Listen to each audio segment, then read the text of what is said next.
let's say you've got some tokens from Openchat and Clown and you want to earn more from them without selling them. You can set them on LP. If the price of the token doesn't go, like Bitcoin amount, it wouldn't sell the whole token, hopefully. But for making sure you can have some of those tokens liquid, like I got 150k Oshi, I want to put like 50k of it. I want to hold the 100k liquid. So I'm gonna set the LP for you to teach you how to set LP without paying ICP, because if it's in full range or the price range that you would maybe put on, it would ask you ICP. So what we are gonna do is sending our token to our Icpswap wallet address, which you can find on app.icpswap, which is right here. You can log in here. I logged in with my internet identity. I copied my PID address and sent the token here. Okay, I think it was OG. Yeah, it's this one. You can click on add liquidity. I'm gonna close the last tab. Okay, so right here we got two lines. The green line is responsible for like selling the token, which we want to sell it whole even if it goes up.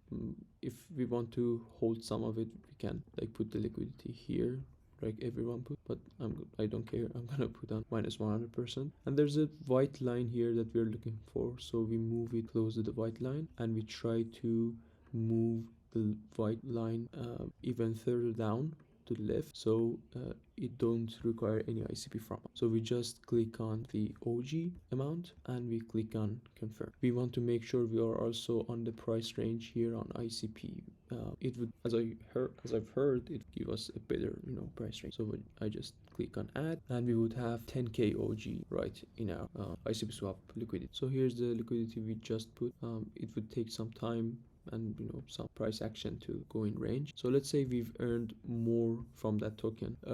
We want to add to the liquidity. Like if it's out of range, it wouldn't ask you any ICP. If it's in range, it would ask you an amount of ICP, and you should have more of the amount that's need for a ICP transaction, which is 0.301. So we are gonna add like 730 that we just earned on Openchat of big cheese, and I added on top of my liquidity. It was out of range. It didn't ask me any ICP. But for another token, like let's say Biton, I got 19 of it. It's out of range. Sorry. Let's say Oshi. I'm gonna send 50k.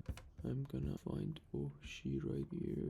Okay, I'm gonna click on add more. So let's say I can't put like 10 Oshi because the transaction of ICP is right like a 1 right here, so it would require me more. I got 50k, so it's okay, but it also needs 0.01 ICP because it's in range, so I would actually need to have the ICP for this one. So I'm gonna put the 50k. So you need to a tiny amount of ICP if you're in my range of tokens, which I think you would have a lot more. But if the amount is actually really more, like you need 1 or 2 ICP and you can't actually afford it, like in my case, in more years to come, you would have to sell off that token, a little of that token, to have the ICP to set it on range. So I hope I've maybe taught you something. Hope it helped. Bye.